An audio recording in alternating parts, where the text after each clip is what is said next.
This is KGW News at noon.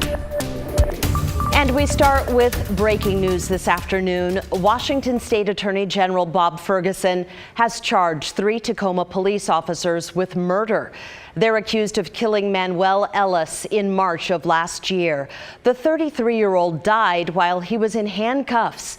Video of the incident shows Tacoma police repeatedly hitting Ellis, who was also put into a chokehold. In the video, he's heard saying, "I can't breathe, sir."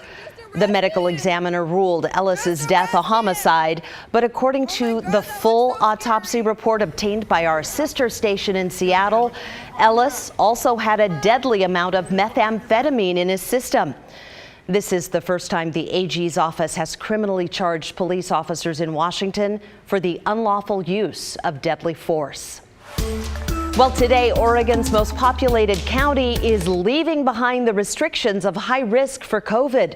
Multnomah County is moving to lower risk now that more than 65% of adults here have had at least one COVID shot. Pat Doris explains what a big deal this is for local businesses. Well, this change from high to low risk is huge, especially in Multnomah County, which is the largest county in all of Oregon.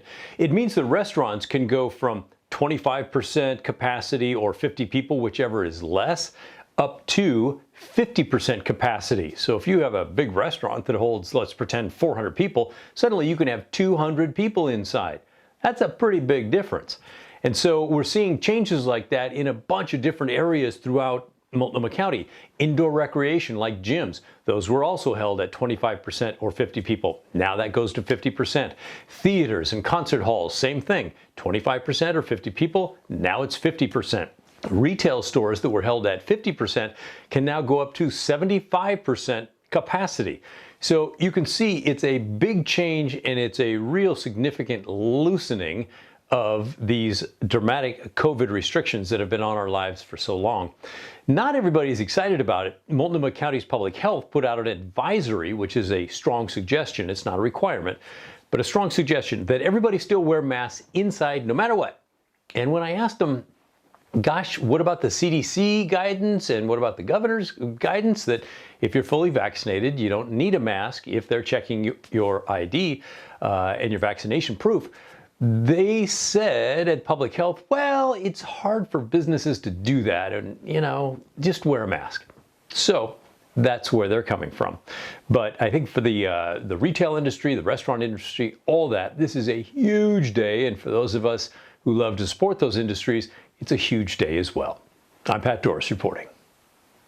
Students and teachers will be returning to full in-person learning at Portland Public Schools this fall. The school board unanimously approved that decision last night.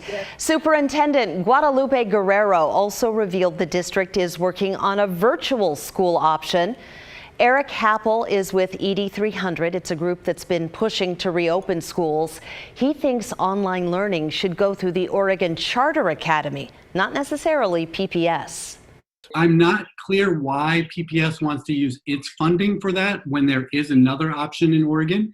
There may be a good reason for that, but that isn't clear to me why we wouldn't use the option that already exists here. We also spoke with Elizabeth Thiel, president of the Portland Association of Teachers. She's in favor of the remote option.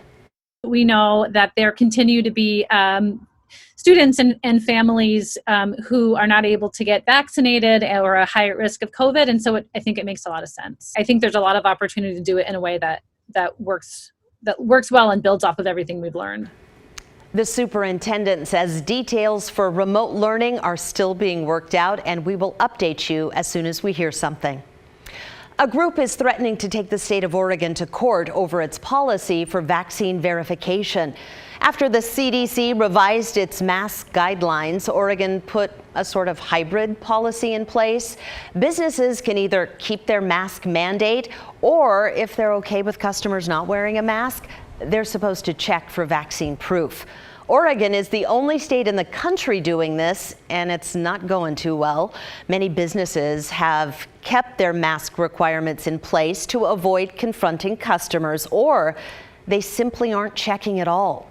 Yesterday, the Freedom Foundation, a conservative group that works to limit government, gave Governor Brown an ultimatum: get rid of the mandate or go to court.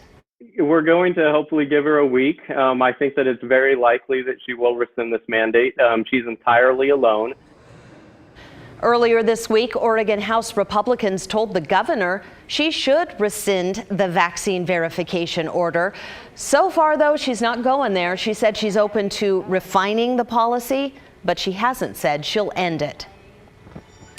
We sure had a rainy start to the day. We want to give you a live look right now from our Wells Fargo sky cam. Yeah, lots of gray, dark clouds overhead. Rod, I know you're forecasting showers off and on throughout the day. Yeah, we are. This rain chance, in fact, could potentially linger into early tomorrow morning. No more steady batches of rain like we had early this morning. That's when the cold front was coming through. But scattered showers, certainly this afternoon and this evening, will be continuing. And also, the breezes have been pretty consistent, too. These are peak wind gusts at the current moment. 26 in Hillsboro, south winds to 25 out at PDX. Nothing alarming, but certainly something you will notice if you're going to be spending some time outdoors. We've had some gusts earlier today up to about 35 along the coast, but now Newport and Astoria reporting winds to 32. There's the Dalles, a west wind whipping through the gorge at 32 miles per hour. We are seeing showers all the way out toward Pendleton and working out into the Blue Mountains. Here on the west side, some heavier rain pockets. Northern Clark County, that's a downpour. Some heavier rain down toward Tigert at this hour as well, as we take a closer look at the radar. And there's Sherwood. They're getting that heavy shower moving toward Tigert, I guess I should say. Here's Cannon Beach Live. The coast, like the valley, we've seen some breaks in the cloud cover. 54 degrees there. Here's Willamette Valley Vineyards just south of Salem. Similar scene with some blue skies. Currently downtown is overcast. The temperature outside is 62. I think we're about as warm as we're going to be today. Scattered showers continuing into this evening. Okay, the update on what has been looking like a really warm, sunny holiday weekend forecast coming up in just a bit. We'll see you then. Thank you, Rod. Investigators say a gunman who killed 9 people at a San Jose rail yard fired 39 shots and appeared to target some of the victims. Sheriff Lori Smith told the Associated Press the shooter told at least one person, quote, "I'm not going to shoot you." The gunman then shot other people with 2 semi-automatic handguns. Police have a station and headquarters just across the street and arrived on scene within seconds of the shooting.